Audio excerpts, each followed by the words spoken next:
So we're in Al Asmak, part of Old Doha, and where we are now in a way captures the character of the old city, which I think can inform the new city, in one vignette. On the left we're looking at the traditional architecture, which goes back centuries. It's built of rocks and timber danshells from Zanzibar and covered in render. And on the right we're looking at one of the early modern buildings. It's a house, it's got concrete cantilevers, and in its day it was very modern. And here I think we see the clues or the seeds for a new Qatari contemporary architecture which can stitch the city back together into a new kind of harmony, and really save this place and renew this place as a legacy from the past and for the future.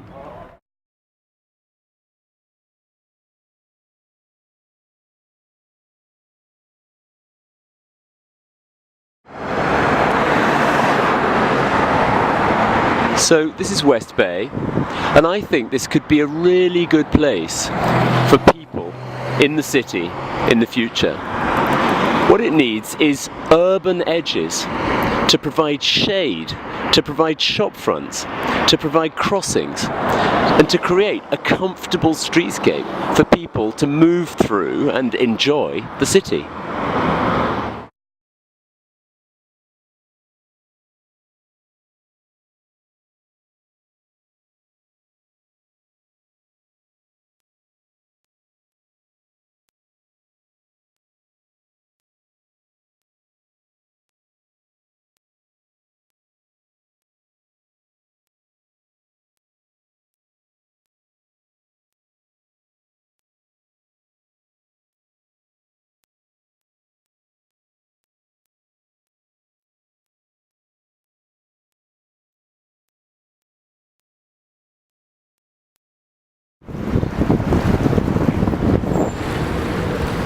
So this is the Doha Corniche, the clear, calm curve at the centre of the city.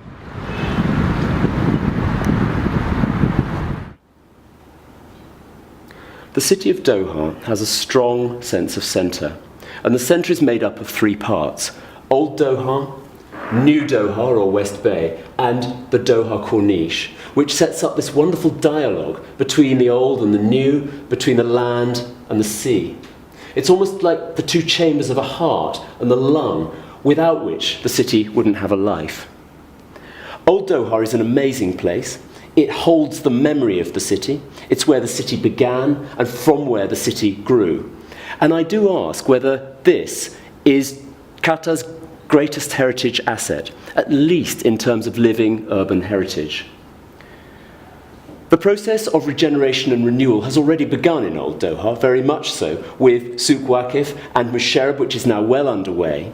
But for the surrounding neighbourhoods of Al Asmak and Najada, Musharraf West, Abdulaziz, Jadida, Al Khanim, is there an alternative approach which treats this piece of the city like a living urban patchwork in need of repair?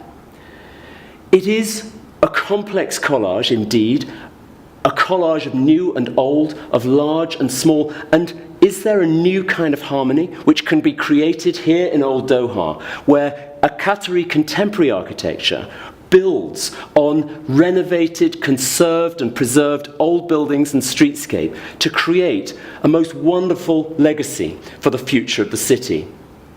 It's almost like a precious piece of cloth held within a family, to be passed down from generation to generation, not to be thrown away, but to be cherished from the past and handed on into the future.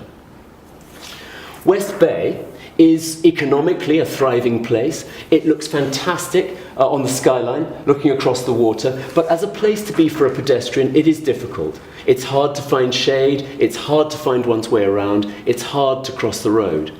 And looking to the future, West Bay feels like a piece of unfinished business, an opportunity to create a streetscape for people, an integrated piece of city for the future.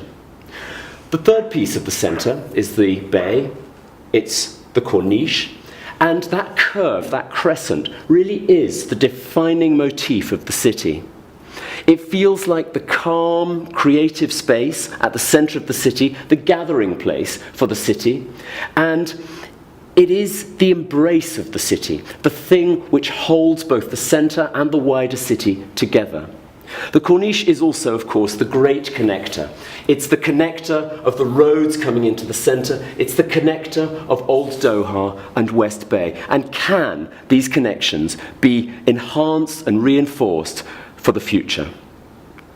To conclude, I wonder whether the three parts of the tripartite city centre of Doha hold the clue to what makes Doha, Doha.